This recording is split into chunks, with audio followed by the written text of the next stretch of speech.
New Patriotic Party's 2028 flag bearer race kicks off today with nominations opening for aspirants, but the high cost of entry sparks yet this recurring conversation of the monetization of the entire political process. And this is what we're going to get into, and matters arising here on the whole election command center. The New Patriotic Party earlier today announced the opening of nominations for members seeking to contest the party's presidential ticket, and this marks the official beginning of what is expected to be a keen contest. At a press conference earlier today, General Secretary Justin Sarpong announced that the candidates are required to pay a non-refundable nomination fee of 100,000 cedis, along with a filing fee of 500,000 cedis. That's a total of 600,000 cedis. Take a look. We have officially opened nominations for our party members who aspire to become presidential candidates of our party for the 2028 elections. The presidential primaries shall be held on Saturday, January 31, 2026. Nomination is open today, July 29, 2025, and shall close on Thursday, August 28, 2025. An aspiring presidential candidate can procure the nomination forms after the payment of a non-refundable application fee of 100,000 Ghana cedis.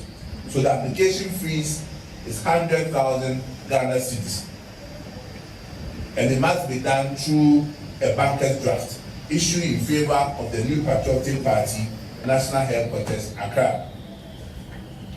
Again, an aspiring presidential candidate shall pay a non-refundable filing fee of 500,000 Ghana cedis. And the payment must also be done through a banker's draft issued in favor of the New Patriotic Party, National Headquarters, Accra.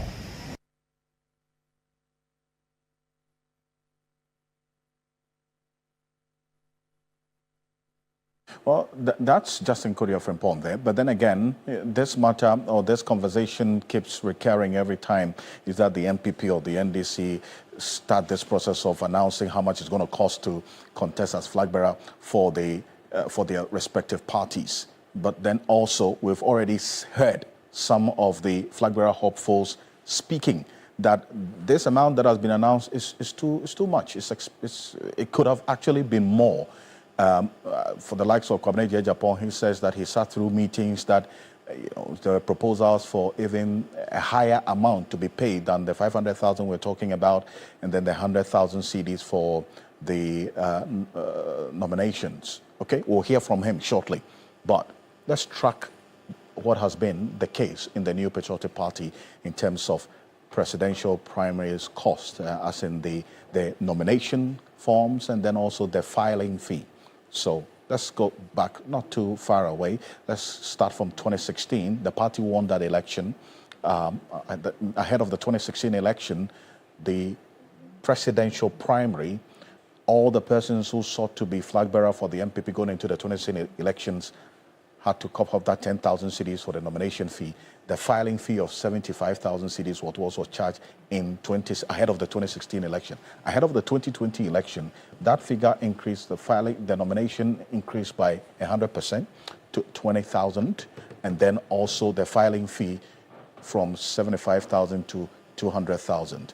Now, fast forward to the 2024 elections. Ahead of that election, all the aspirants who sought to be flag bearer for the NPP had to pay the non-refundable nomination fee of 50,000 cedis and then the filing fee of 300,000 cedis. Fast forward to the flag bearer race ahead of the 2028 election, 100,000 cedis non-refundable nomination fee and the filing fee of 500,000 cedis. That's a total of 600,000 cedis. And Professor Sarpong is a political analyst joining us right now on Zoom. We'll be joined by Mustafa Agbande shortly. But Prof Sarpong, appreciate you. Thank you for joining us. You share in that same sentiment by others who have heard this indicating that this is on the high side, as against the NPP's explanation that they are also raising funds and resources to organize the Congress itself and then cover some other cost as well, Prof. Well, a very good evening to your good self and to our cherished viewers. Partly, they want to use this as a means to raise funds. But then if it goes in this quantum, then the fundraising concept for political parties is being relaxed. The work that leadership would have to do, in my view, would be to properly organize the members or card-bearing members of the party and ensure from the polling station to the national level that they pay some amount of dues, however small. The NPP can boast of not less than 5 million members.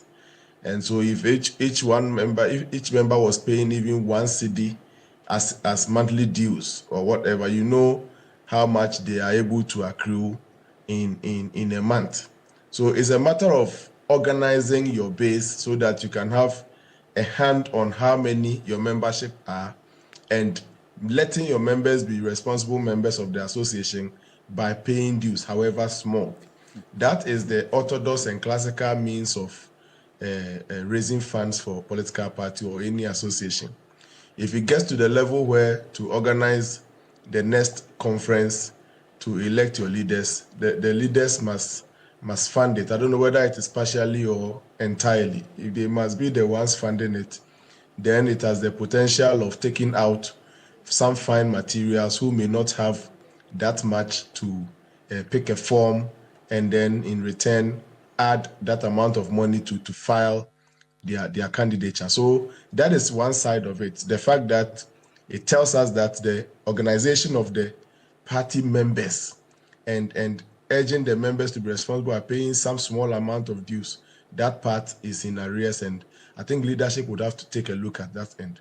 It has the potential, like I said, of taking some fine brains out because they are unable to pay for that huge amount of money to pick a form and then to file. But there's another school of thought that if you want to come and lead a party like the NPP or the NDC, let me say this in passing, that in the next several years ahead of us, I do not foresee any party apart from the NPP and the NDC ever being able to open nomination forms, not to talk of charging even 10 cedi or 20 cedi for interested members to come and pick a form and all those things. And it's because of how they have organized themselves. The NPP and the NDC have organized themselves such that if you ever graciously become a flag bearer, you have more than 40% to 50% chance of becoming the president. And so it comes with some level of value and people seeking to compete But should that value be put to monetary, measurement for that matter, so that if there's value, yes, so you must be financially sound to be able to also lead the party. Does that argument cut? Not entirely. So you see, our concern now is about the quantum. If you check the percentage jump, you realize between 2016 to 2028, form has moved from 10,000 Ghana cedi to 100,000 Ghana cedi. Okay, so there will be some value to the picking of the form and a value to the filing. But we are all worried because of the quantum jump. It's just too much. But there must still be some value to you going into the process of becoming a leader of a party with the potential of winning to form a government. So that is also one bit of it. And the fact that you as the leader may have to demonstrate your ability to mobilize funds, to raise some funds, so that we do not expect you to cough out of your pocket 600,000, almost $1 million, to pick a form and file. You must also try and mobilize people, because throughout the period from now till the main contest in 2028, ability to raise funds is going to be very instrumental on the part of the leader who will be elected, as well as the party as a corporate body. But then again, you see, there's always that argument, and we keep coming back to this same point as to juxtapose the party's need for funds to run the affairs of the party, while in opposition especially, as against the concern that you raise about this 600,000, almost a million, 400,000 shy of a million, also being too expensive and possibly driving fine brains away from contesting the flag bearership of the party. How do you strike a balance between the two? Well, so fine brains who do not have that huge amount of money would have to get something else, ability to raise funds. So yeah, so I think that's where the balance is. The balance is in the fact that you may be a fine brain without that ability to cough out that amount of money. But then you are not entirely taken out. You must rely on your ability to raise some funds to do that. And this comment is not to suggest that the amount is manageable. For me, and I've said it consistently ever since it was announced, that it is just too much. But then the one who is unable to raise it by himself must be able to mobilize some people to assist him organize 600,000, close to a million, to demonstrate your ability to lead in terms of fundraising when the duty calls. I see. But